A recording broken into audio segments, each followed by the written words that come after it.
Bonjour, bienvenue à tous. Nous sommes très heureux de vous retrouver, de vous accueillir pour cette première conférence. Alors, quelques minutes de retard, nous sommes navrés, c'est les derniers petits calages techniques. Je suis Valérie Armani. La semaine prochaine, cela fera 35 ans que j'ai intégré Roche Diabète France. Alors, vous imaginez bien que durant toutes ces années, Roche, cela fait 40 ans que nous sommes dans le diabète. Durant toutes ces années, nous avons vu un grand nombre de changements, aussi bien sur la prise en charge que vous avez, l'organisation des soins, sur les traitements que vous prenez, sur les produits, les lecteurs de glycémie que vous utilisez. Et toutes ces évolutions, nous sommes efforcés, bien sûr, d'y participer chez Roche, en améliorant toujours plus, bien sûr, nos produits, mais surtout en construisant, en vous écoutant et en construisant avec vous des services pour vous accompagner ou accompagner les professionnels de santé qui sont dans l'éducation. Alors, certains d'entre vous nous connaissent, soit parce qu'ils ont utilisé un de nos produits ou l'utilisent encore, soit parce qu'ils nous ont rencontrés lors de salons et d'événements, ou encore parce que vous avez pu télécharger une application telle que GluciCheck ou Fil.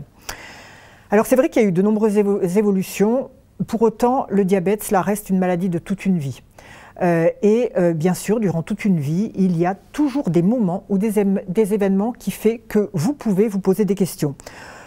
Même si le diabète est accepté, maîtrisé, on a connu des événements là, ces derniers mois comme le Covid qui bien sûr vous a mis en grande incertitude. Vous avez eu de nombreuses interrogations là-dessus. Et puis bien entendu, il y a aussi des événements heureux, mais là aussi, ça peut amener des interrogations. Alors bien entendu, les fêtes de fin d'année font partie de ces événements heureux. C'est des rassemblements familiaux autour d'un ou voire de plusieurs repas. Et c'est là que bien sûr les questions peuvent arriver. Alors, là, c'est évident, ça n'est pas envisageable d'inviter à votre table la contrainte ou les interdictions. C'est pour cette raison qu'on a souhaité organiser cette première conférence autour de l'alimentation et des repas de fête. Et on est vraiment très heureux pour cela d'accueillir Christelle Blanc, qui est diététicienne. Et vous allez voir que dans ce qu'elle va vous proposer, dans les astuces, on sera très très loin de la contrainte, puisque pour Christelle, alimentation équilibrée et plaisir sont toujours associés. Alors Christelle, merci d'être là avec nous. Et puis je vous propose de vous présenter. Donc merci à vous, merci à Roche de me permettre de faire cette conférence. Comme Valérie l'a dit, pour moi l'alimentation rime vraiment avec plaisir et pour ces fêtes de fin d'année c'est encore plus important de bien maintenir ce plaisir. Donc je suis diététicienne depuis une dizaine d'années, je travaille aussi dans une association d'éducation thérapeutique donc pour le diabète de type 2, donc pour aider les gens à mieux vivre, à être un peu plus acteurs de leur santé.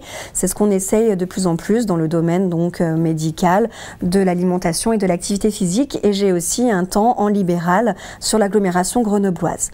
Donc aujourd'hui, on va vraiment travailler sur les fêtes de fin d'année pour vraiment trouver des petites astuces, des petits conseils pratico-pratiques pour vous aider le mieux possible à réaliser ces fêtes et que ça se passe très bien et d'avoir aussi des bons résultats glycémiques, même si peut-être ces 2 jours-là, c'est quand même moins la priorité.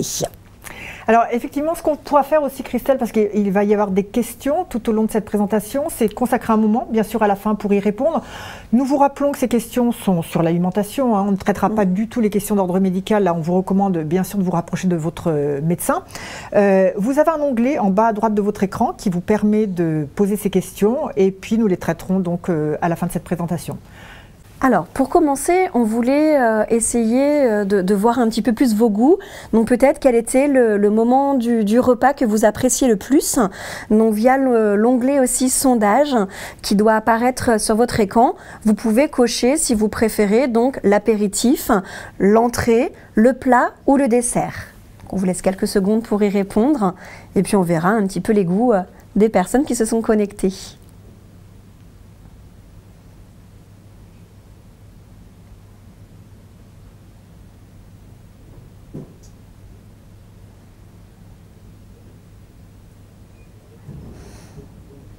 Alors, est-ce que vous êtes plutôt sucré ou salé? Ou des fois, durant ces fêtes, on peut aussi allier les deux. Il peut y avoir des plats sucrés et salés qui ouvrent aussi l'appétit. On vous laisse peut-être encore quelques secondes.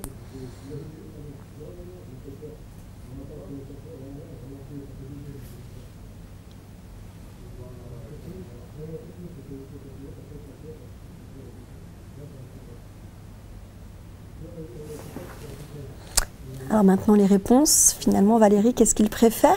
Alors, donc on a 42% sur le plat principal. D'accord, ok. Grand intérêt pour le plat principal. Oui. Donc c'est plutôt voilà, quasiment la moitié des personnes qui apprécient plutôt ce plat principal. Donc peut-être qu'on va voir maintenant les... J'ai 18% sur le dessert quand même, hein, Ah, Christelle. quand même. Donc il y a quand même des gourmands, 20%. Mais pour arriver déjà au plat principal et au dessert, il faut être pas trop saturé au niveau des goûts ou de l'appétit. Donc ça tombe bien, on va voir chaque étape, que choisir pour que ça se passe le mieux possible.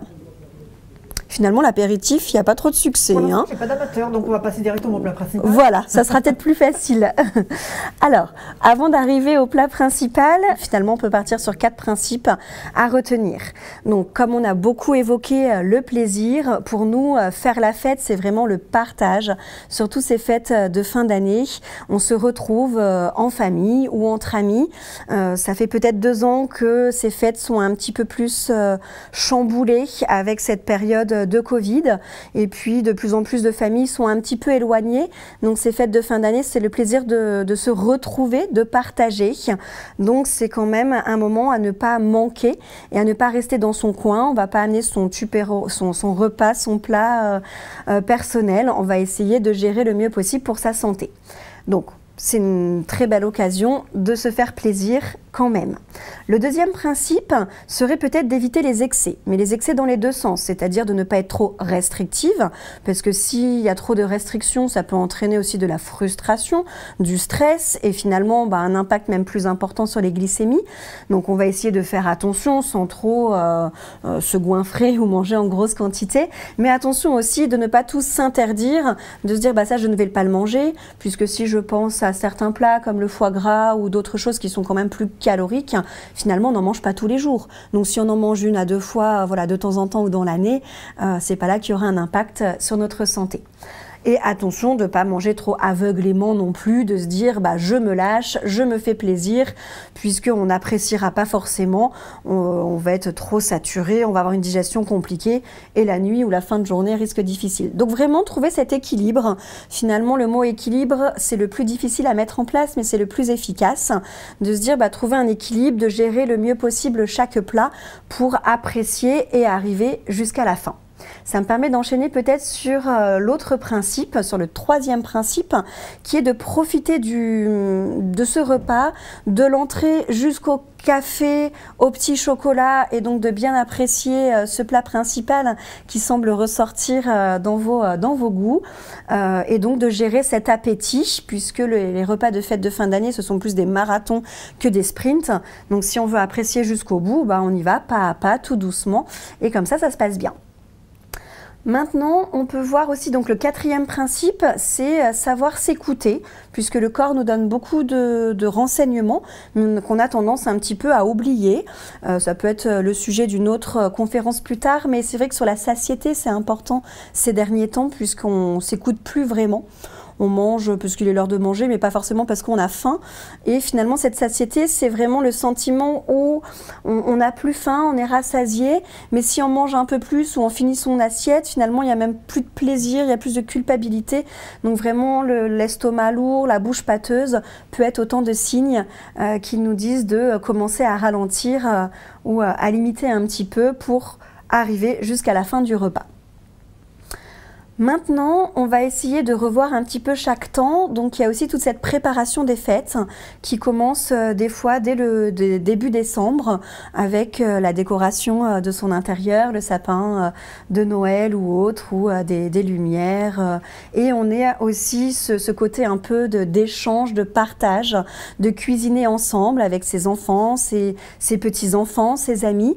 On peut faire des petits sablés, donc on pourra donner une petite recette après, des chocolat, des pains d'épices, mais c'est vrai que ça peut être des choses qui sont quand même assez riches en glucides et en matières grasses, donc on peut tout à fait les intégrer dans l'équilibre alimentaire, mais peut-être en mettre un petit peu chaque jour avec le café, mais pas de tomber dans la boîte, ça peut être plus aidant sur la santé. Cette période de fin d'année est aussi une période chargée au niveau professionnel, associatif, amical. On aime bien se retrouver autour de bons plats de bons moments pour partager. Et donc là aussi, finalement, ça peut durer un peu plus longtemps, mais si on essaye de mieux gérer, il y aura moins d'impact sur votre santé. Alors, qu'est-ce qu'on peut se donner comme petit conseil avant et après les fêtes ? L'avant, donc comme on l'a vu un petit peu tout à l'heure, de ne pas être trop restrictif ou de ne pas faire un repas trop léger, puisque sinon vous risquez d'arriver le 24 au soir en ayant très faim. Et quand on a trop faim, c'est un petit peu sauf qui peut. Donc on va être tenté à se jeter sur l'apéritif et de ne plus apprécier le reste du plat et de manger un peu plus, un peu trop vite, un peu plus que nos besoins. Donc peut-être de faire une collation dans l'après-midi avec un fruit ou des fruits oléagineux, des amandes, des noix, des noisettes. Ça peut être intéressant. Et puis il y a aussi le repas précédent. On va éviter qu'il soit trop riche. C'est sûr de faire une raclette, une choucroute, un cassoulet juste avant, ça sera peut-être pas l'idéal, mais de ne pas qu'il soit aussi trop léger pour les raisons précédentes que l'on a vues. Et que faire après? Eh bien, il n'y a pas de solution miracle. C'est de reprendre ses bonnes habitudes alimentaires et en termes d'activité physique, d'aller se balader en famille, entre amis ou autour de chez soi. C'est toujours important et on est toujours aussi dans le plaisir. On ne va pas faire de l'activité, du sport, mais vraiment de l'activité physique, la marche ou d'autres choses sont très importantes. Maintenant, on peut aussi travailler sur le choix des aliments, ça peut être intéressant. Donc, on parle beaucoup du fait maison. Donc, le PNNS, le Plan National Nutrition Santé, conseille de plus en plus de privilégier le fait maison pour différentes raisons. Donc, actuellement, il y a aussi le budget. Des fois, ces fêtes de fin d'année occupent une place très importante dans le budget de certaines familles. Donc, ça nous permettra de mieux gérer cela. Et puis aussi, ça nous permettra de limiter tout ce qui est conservateur, additif, les produits ultra transformés qui sont assez discutés ces derniers temps, puisqu'ils auraient quand même un impact assez fort sur les maladies métaboliques chroniques dont fait partie le diabète. De favoriser aussi les produits locaux de saison vont nous aider au niveau du budget et puis de respecter un petit peu notre planète. Et puis le dernier petit conseil, c'est peut-être d'éviter pour les personnes qui vont faire eux-mêmes le repas, recevoir, de faire les courses le ventre vide, puisque quand on fait les courses le ventre vide, on dévalise un petit peu le magasin, puisque c'est plus notre estomac qui parle que notre cerveau. Donc là, on se retrouve avec plein de choses dans notre chariot qui n'étaient pas forcément prévues. Ou de faire une petite liste, ça peut être aussi aidant à gérer le budget et ses courses et surtout de ne rien oublier. Alors, maintenant, on va voir l'apéritif. Donc, l'apéritif, ça peut être un moment piégeant, puisqu'on arrive, on a faim, on est content de se retrouver. On n'est pas en pleine conscience, donc on a tendance un petit peu à manger de tout. On ne fait pas attention, on se sert. Donc, ce que je peux peut-être recommander ces derniers temps, c'est de plutôt proposer un apéritif entrée qui permettra donc de mieux gérer le budget, de mieux gérer sa santé, son équilibre alimentaire. Par exemple, de proposer un peu de foie gras ou du saumon en plus petite quantité, ça évitera de prendre seulement 1 ou 2 toasts que 2 belles parts de foie gras dans l'assiette. De privilégier peut-être les crudités qui vont nous apporter aussi de la fraîcheur, de la couleur, de la créativité. Donc c'est sûr que quelques bâtonnets de carottes ou des radis, ça fait quand même peut-être pas bien rêver pour ces périodes de fêtes de fin d'année. On peut avoir un petit peu plus d'imagination avec des endives, des bâtonnets d'endives, de mettre aussi un petit peu de maquereau, de sardines qui ont plein de bonnes vertus au niveau des oméga 3, des formes différentes, de faire des petites sauces avec des épices qui apporteront aussi de la couleur ou des verrines, si on n'est pas trop nombreux parce que c'est quand même du travail, et d'utiliser des fromages frais, ça peut être plus diététique et un petit peu aussi festif. Ce que l'on va peut-être plutôt limiter, ce sont plutôt les beignets, les acras de morue, les feuilletés qui apportent quand même beaucoup de calories et beaucoup de gras. Et finalement, dans le cadre du diabète de type 2, c'est même plus le gras qui est néfaste sur les glycémies que les glucides. Maintenant, si on arrive au plat principal, qui semble être quand même votre priorité, qu'est-ce qu'on peut se donner comme petite astuce? Déjà d'éviter de trop saucer, parce que plus on va saucer, plus on va augmenter la quantité de matière grasse, la consommation de pain, et donc ça peut déséquilibrer un petit peu plus nos glycémies. On peut aussi ne pas se resservir, on prend un petit peu de tout pour se faire plaisir, mais on évite des grosses quantités. Au niveau du choix des modes de cuisson, on peut peut-être privilégier les cuissons au four, vapeur, avec le moins d'ajout de matière grasse possible. Après, il faut toujours raisonner aussi sur le nombre de convives. On peut quand même mettre du gras, de l'huile, du beurre, puisque ça sera quand même meilleur, la viande sera quand même plus moelleuse. On ne va pas mettre 0 matière grasse, mais c'est toujours encore cette question d'équilibre. Il en faut, mais pas trop. On peut privilégier peut-être les volailles, les fruits de mer, les crustacés, qui sont quand même moins riches en matière grasse, mais attention à la sauce qu'on ajoute avec, à la mayonnaise, à l'aioli ou d'autres choses.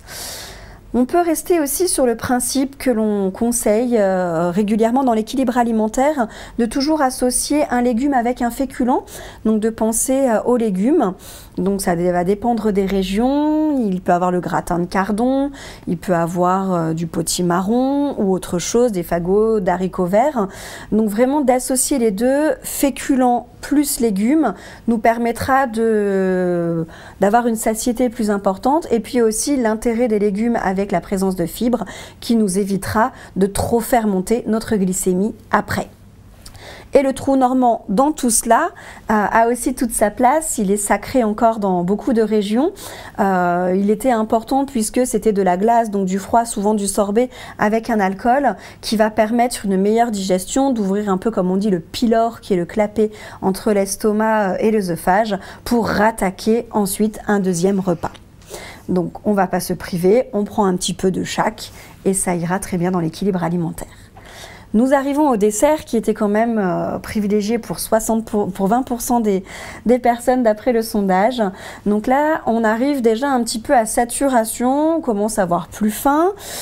Mais ce super plateau de fromage arrive avec plein de sortes différentes, donc peut-être éviter aussi de proposer trop de sortes de fromage puisqu'on va être tenté à en prendre un petit peu de chaque. Donc après, c'est à vous de voir, mais peut-être 3-4 sortes de fromage, c'est déjà suffisant pour avoir un petit peu de variété. Donc de prendre des petits morceaux de chaque, comme ça nous permettra aussi de tous les goûter. Puis la bûche arrive, qui est quand même sacrée. Donc là, le petit conseil, c'est peut-être de privilégier plutôt des bûches glacées, qui sont moins caloriques que les bûches pâtissières. Et puis, on pense aussi aux fruits qui vont nous apporter de la créativité, de la couleur, de la fraîcheur, qui nous aident à digérer. Donc, on est dans toute la période des agrumes, donc des clémentines, des oranges ou des fruits exotiques. Et là, on peut proposer des salades de fruits ou des fruits comme ça dans une belle corbeille en dessert. Arrive aussi peut-être dans ce dessert les chocolats et le café. Donc là aussi, c'est pas le moment de faire l'impasse. On peut en prendre un ou deux tout en faisant attention. On arrive maintenant pour finaliser à l'alcool qui couvre un petit peu tout ce repas de l'apéritif au dessert.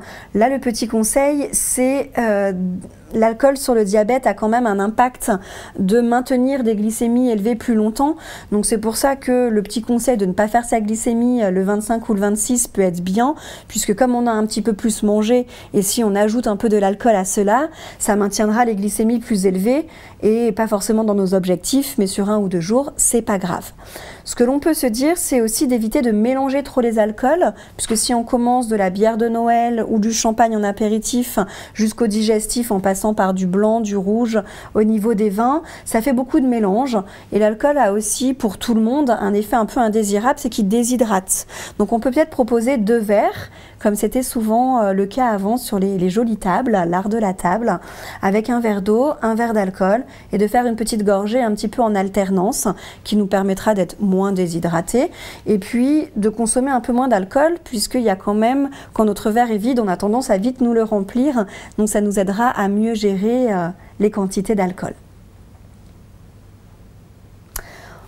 On arrive tout doucement à la fin, avant vos questions, j'espère qu'ils vont être nombreuses, qui est toujours cette pleine conscience. Donc c'est quelque chose que l'on parle beaucoup ces derniers temps au niveau de l'alimentation. C'est vraiment de tout ce que l'on mange un petit peu en pleine conscience.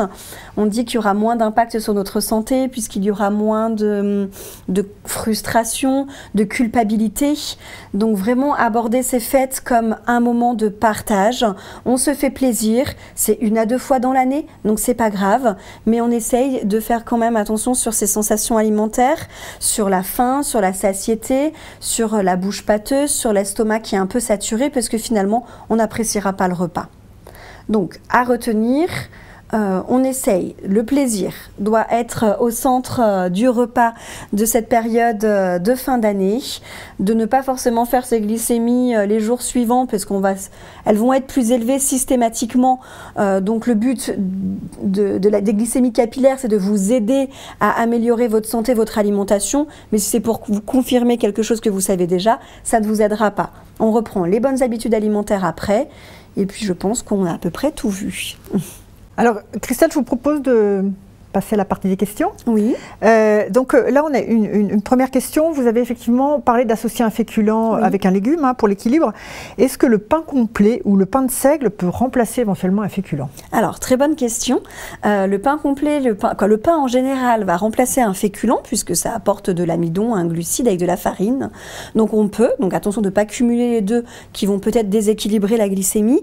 Et entre les deux, je recommanderais plutôt le pain de seigle ou le pain aux céréales qui sont plus riches en fibres, donc avec un index glycémique plus bas et moins d'impact sur la glycémie. Finalement, le pain complet n'est pas si intéressant que ça. Il va plutôt s'apparenter à la baguette, au pain blanc. Donc, durant cette période, beaucoup de pains un peu spéciaux sont proposés dans les boulangeries. Et c'est vrai que de privilégier le pain de seigle ou le pain aux céréales, ce sont les meilleurs.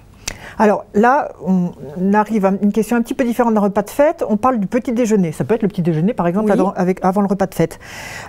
Est-ce qu'avec un cholestérol, un diabète, il y a des choses qui sont recommandées au petit déjeuner, des pains particuliers ou d'autres choses?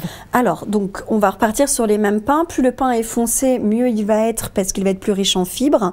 Et dans le cadre du cholestérol, la présence de fibres est importante aussi. Et puis, on peut très bien mettre, dans le cadre du cholestérol, un peu de beurre sur ses tartines. C'est un petit peu toutes les quantités qu'il y a sur les plateaux, dans les hôtels, les hôpitaux, c'est le 10 grammes. Donc je préfère recommander du vrai beurre que de la margarine ou des autres choses qui sont plus transformées, mais en petite quantité. Okay. C'est toujours cette question de quantité et d'équilibre. On a une personne qui nous pose une question par rapport au potassium. Donc cette personne a trop de potassium. Et est-ce qu'il y a dans ce cas-là des aliments à éviter ou à privilégier? Alors, donc là, par rapport au potassium, c'est moins dans le cadre du diabète, c'est plutôt peut-être dans le cadre de problèmes rénaux, mais on va quand même y parler. Donc là, ce qu'il faudra éviter dans le cadre du potassium, c'est souvent tout ce qui est riche, les bananes, les pommes de terre, les légumes secs, les lentilles, les flageolets. Après, c'est à limiter, à ne pas cumuler. Et puis, il y a aussi tout ce qui est les fruits oléagineux, les amandes, les noix, les noisettes, qui sont riches en potassium. Après, là, pour cette question, j'orienterais peut-être la personne à revoir avec son médecin ou son néphrologue, puisque vraiment, au niveau du potassium, ça va dépendre du stade et ça ne sera pas toujours les mêmes conseils. D'accord. Là, j'ai une question sur du pain Energus. Ouh là là, du pain Energus. Est-ce que vous connaissez ce pain Energus? Pas du tout. Alors peut-être que la personne pourrait nous mettre quelques éléments. Le pain sportif, le pain Energus. Ou alors peut-être que ça a été orthographié, c'est peut-être un pain, oui, avec effectivement un pain sportif. Quel type de farine, peut-être pour plus m'orienter. Alors en attendant que la personne nous mette un peu quelques éléments, si on revient sur le plateau de fromage, on peut avoir des idées reçues sur pâte dure, pâte molle, chèvre, vache. Tout à fait. Qu'est-ce qu'on privilégie? Alors finalement, quand j'essaie d'interroger les personnes sur les idées reçues au cabinet ou dans mon autre structure, tout le monde pense que les fromages les plus gras sont les pâtes dures, les pâtes molles comme le camembert, puisque c'est crémeux, mais finalement non, c'est plutôt les pâtes dures comme le comté, le beaufort, le gruyère, puisqu'il n'y a pas d'eau, donc il y a une concentration de graisse. Après, entre différents types de fromages, il y a très peu de différence au niveau de la matière grasse, entre 20 et 30%. Donc sur une petite quantité, ça va pas il n'y aura pas une grosse différence. Moi, le conseil que je donne, c'est plutôt de se faire plaisir encore, de privilégier les fromages qui nous font le plus plaisir, mais en petite quantité. Et puis peut-être sur les idées reçues, alors c'est un petit peu à la mode avec le lactose et tout ça, sur les fromages de chèvre ou de brebis. Fromages de chèvre ou brebis sont pas forcément moins gras, au contraire, le lait de chèvre et de brebis est même plus gras que le lait de vache. Après, ça dépend juste si c'est de la tome ou un fromage frais, mais là c'est plutôt la fabrication, c'est pas le type de lait. D'accord. Pour la matière grasse, le lactose c'est autre chose. L'apéritif, est-ce qu'il vaut mieux prendre un jus de fruits? On se dit pas d'alcool, je prends un jus de fruits, est-ce que c'est préférable par rapport à un verre de vin ou de champagne? Alors, le jus de fruits va apporter quand même beaucoup de sucre. Au niveau des alcools, j'ai moins détaillé tout à l'heure, mais tous les alcools ne contiennent pas du sucre. Les seuls alcools qui contiennent encore du sucre, ça va être la bière, les cocktails ou certains vins blancs sucrés, comme les moelleux ou certains d'Alsace et Gewürztraminer. Par contre, c'est vrai que le jus de fruits, des fois, c'est un peu un faux ami, puisqu'il peut être assez sucré, calorique, mais ça va toujours dépendre de la quantité. Un petit verre, voilà, ça va très bien. Si on boit le litre de jus de fruits, là, ça va augmenter beaucoup la glycémie. Alors, vous avez parlé d'activité physique. Oui. On peut parler aussi de sport pour certains, avant, après ces événements ou tout au long de l'année. Quelles sont vos recommandations? Qu'est-ce qu'on peut manger? Là, j'ai une personne qui me demande qu'est-ce qu'on peut manger avant une séance de sport quand on est diabétique? Est-ce qu'il y a des choses un petit peu consistantes qui permettent d'assurer de l'énergie? Pour répondre à cette question, c'est vraiment plus de l'individuel, du cas par cas, puisque ça va dépendre le type d'activité physique, l'intensité, la durée, et puis le moment de la journée, si cette activité physique est proche d'un repas ou pas. Mais ce que l'on peut conseiller quand même pour tout le monde, c'est un apport de glucides pour nourrir notre muscle, donc plutôt des glucides complexes, lentes, comme on disait avant. Donc une petite barre de céréales, une petite tranche de pain, ça peut être important si c'est une activité longue. Après, si c'est une activité plus sprint, rapide, où là on est dans de la performance, on va plutôt privilégier des sucres à digestion rapide, comme des pâtes de fruits, des petites compotes, des choses pour avoir l'énergie tout de suite. Donc ça, voilà, c'est un peu plus difficile de répondre à cette question, puisque pour avoir une réponse le plus adaptée, il me faudrait plus de renseignements. Alors, tout à l'heure, vous avez effectivement évoqué la notion de glycémie. Certaines personnes avec un diabète sont quand même obligées de la faire à un moment du repas. Si le repas est assez long, à quel moment il vaut mieux la faire?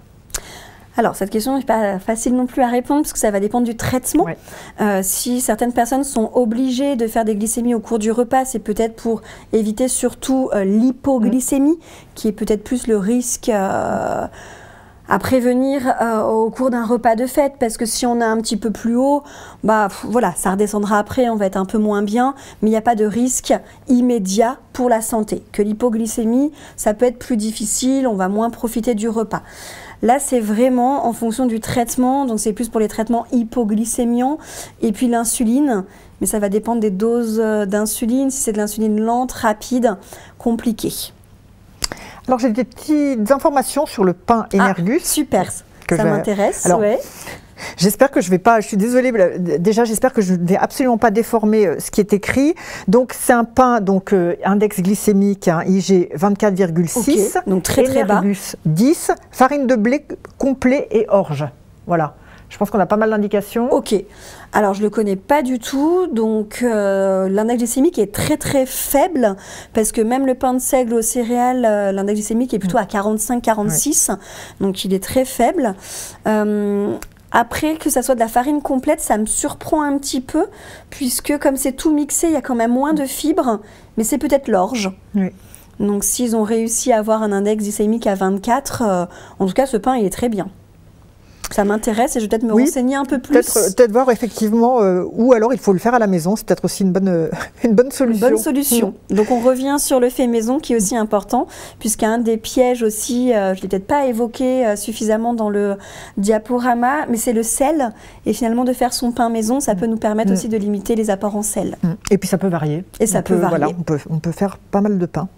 Alors j'ai une question sur les aliments complets par rapport au pas théorie. Oui. Est-ce que c'est recommandé effectivement Alors, moi je ne suis pas forcément pour plusieurs raisons, puisque déjà nutritionnellement il n'y a pas vraiment un intérêt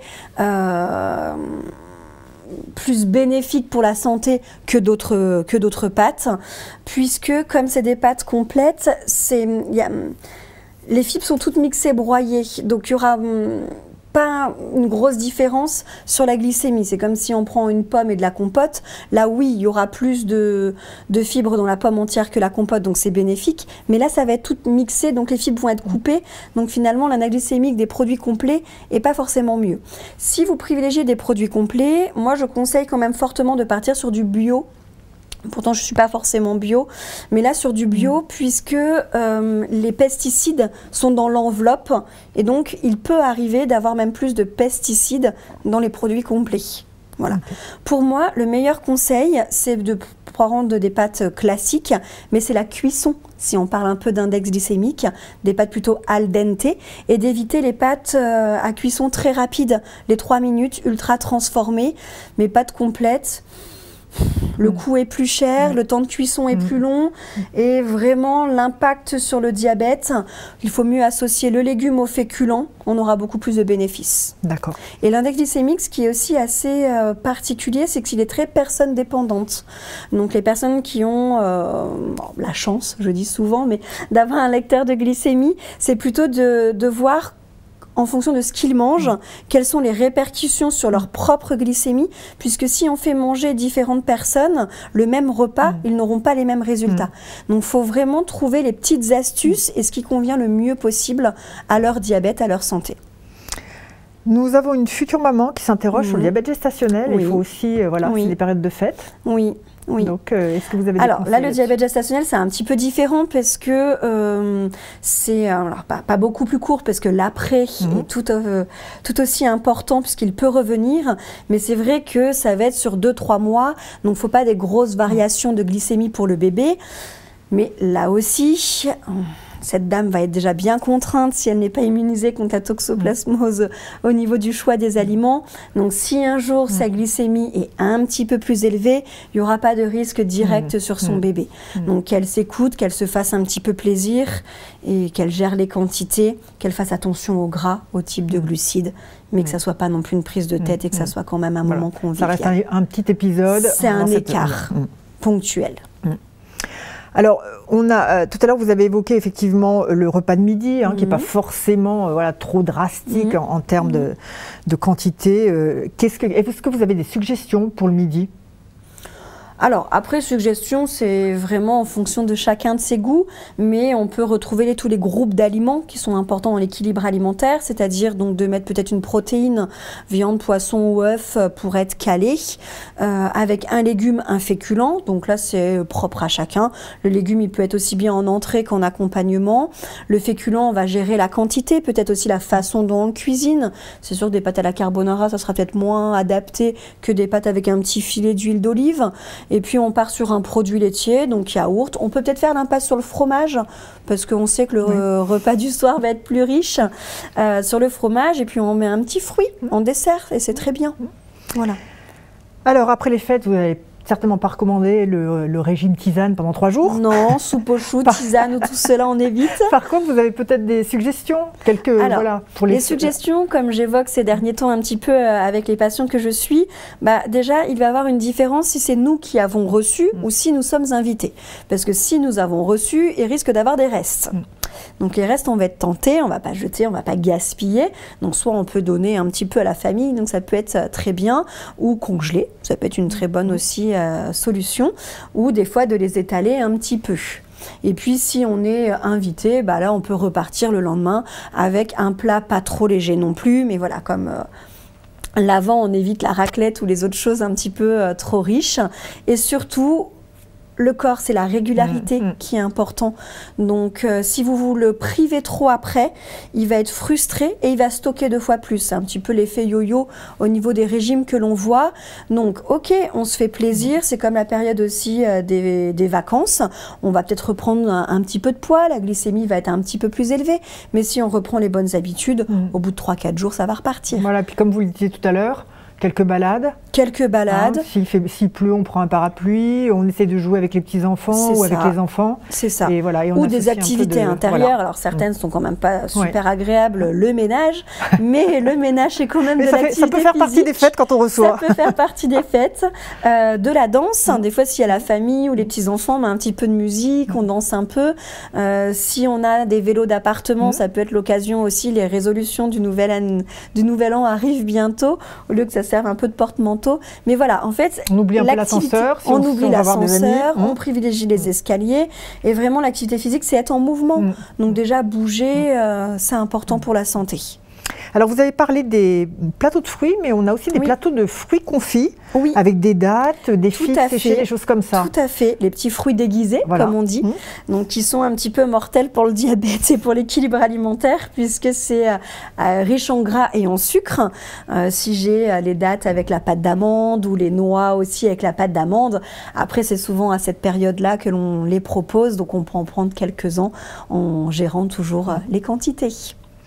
Alors là, on revient sur la notion de glycémie. Voilà, certaines personnes quand même veulent mesurer l'impact de ce repas. Combien de temps après il faut faire une glycémie pour qu'on ne tombe pas, voilà, qu'on tombe sur une valeur qui soit réaliste. Normalement, ce qui est recommandé, c'est 2 heures après le repas. Le début du repas.